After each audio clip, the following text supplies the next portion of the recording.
2 फरवरी 2024 की रात। वक्त था 11:40।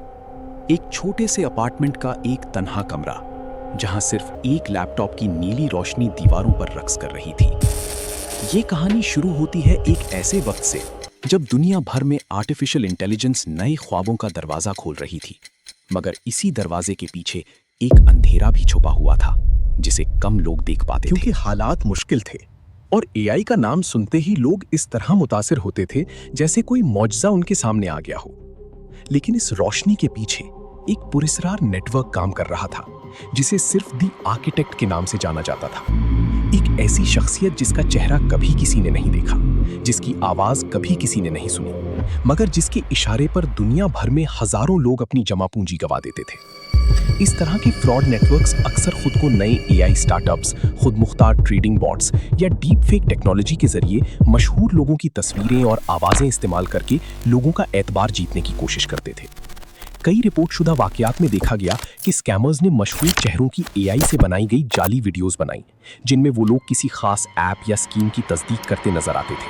हालांकि उन लोगों ने कभी ऐसी कोई बात नहीं कही थी।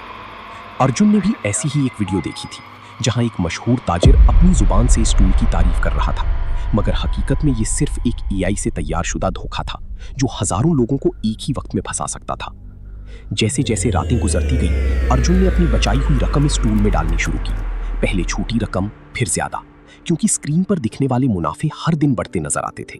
मगर ये मुनाफा सिर्फ एक नंबर था, एक जाल जो सिर्फ लोगों को और ज्यादा पैसा डालने पर मजबूर करता था।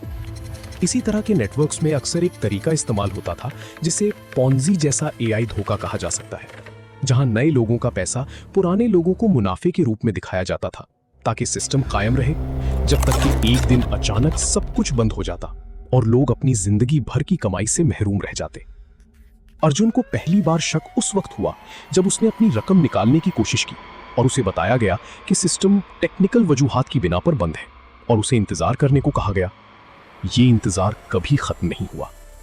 इसी तरह के वाकयात दुनिया भर में रिपोर्ट हुए, जहां लोगों ने अपनी जिंदगी भर की बचत, अपने घर के कागजात और कभी-कभी अपने अजीजों अकारिब की जमा पूंजी भी ऐसे एआई अर्निंग टूल्स में लगा दी।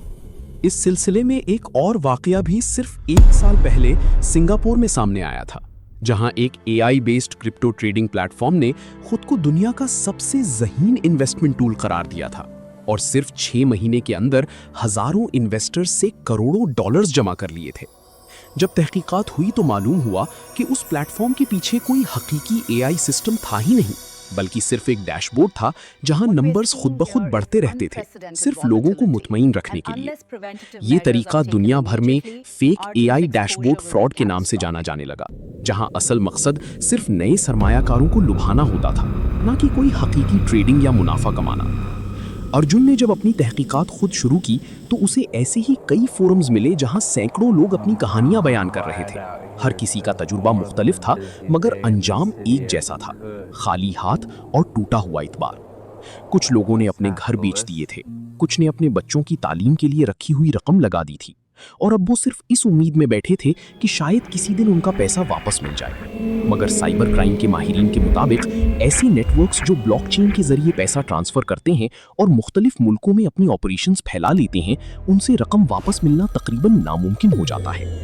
ये सिर्फ पैसों का नुकसान नहीं था, बल्कि अर्जुन जैसे लोगों के लिए ये एक जहनी सदमे जैसा था, जहां रातों को नींद नहीं आती थी और दिन में सिर्फ एक ही ख्याल घूमता रहता था कि आखिर गलती कहाँ हुई।